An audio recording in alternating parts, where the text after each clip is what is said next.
Hello and welcome back to Cvtb Broadcasting. My name is Hyun Kim. And my name is Brett Tyler. Today is Thursday, November 17th. Now let's get started with our first news story. An earthquake struck eastern Turkey on Wednesday night, killing at least 3 people and leaving dozens trapped in the rubble of toppled buildings damaged in the previous quake, which had killed 600 people. About 2 dozen buildings collapsed in the capital of Ankara following a 5.7 magnitude quake. Thankfully, most of them were empty.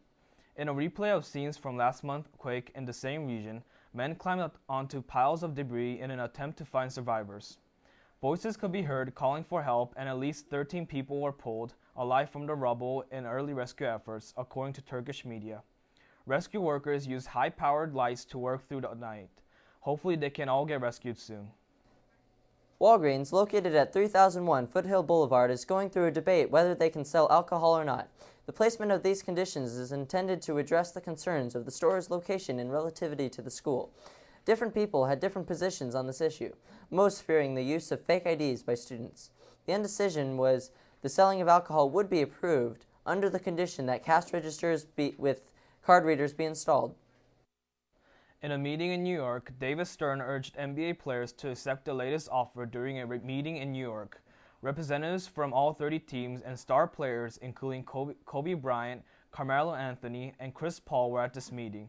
The National Basketball Players Association rejected the NBA owner's latest contract proposal, saying that the collective bargaining process has completely broken down and served as a disclaimer of interest to NBA Commissioner David Stern and to the owners. Derek Fisher, the union president, said, "We want to make it clear to our fans. Although we chose this today, we have not chosen to be in this position." Stern had threatened the players with receiving just 47% of the basketball-related income if they didn't accept the deal the owners offered late last week. This past week, Red Ribbon Week was being observed throughout the Glendale Unified School District.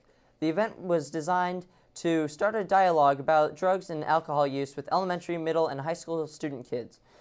The students sat on the playground expecting a typical assembly.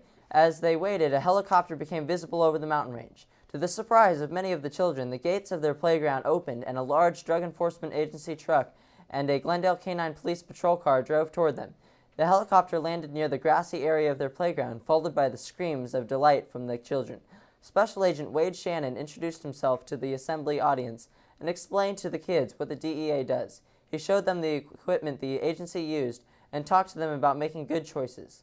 This was a great program to raise awareness and inform the kids how it's all done. Now let's go to Grigor for the weather. It seems like the weather can't make up its mind lately, but don't worry because this week is going to be mostly cloudy with occasionally sun today, Tuesday, and Friday. But have those flip-flops and shorts ready just in case. Now let's get to Brett in the studio. Thank you, Grigor. Eddie Murphy announced Wednesday he would not host next year's Academy Awards, one day after colleague and show producer Brett Ratner quit over an anti-gay remark he made over the weekend. The 84th Academy Awards program is scheduled for February 26th. Ratner met with representatives of the Gay and Lesbian Alliance Against Defamation before announcing his resignation. GLAAD said in a news release Tuesday. Later, in a letter about his resignation, Ratner said, "To them and to everyone I've hurt and offended, I'd like to apologize publicly and unreservedly." Mexican journalists continued to report on drug cartels 3 years after the killing of Mexican journalist Armando Rodriguez. His colleagues said that they are more determined than ever to write about the nation's drug cartels.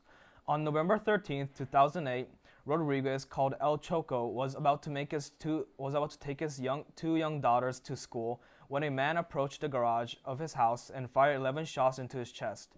Before his death, Rodriguez was among the first journalists to write at length about the violent shift in the city. In the wake of Rodriguez's death, Del Carmen Sosa said that she has no fear and is ready to take full responsibility for her work, even if it means death.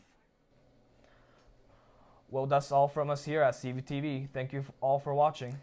And we'll see you next week.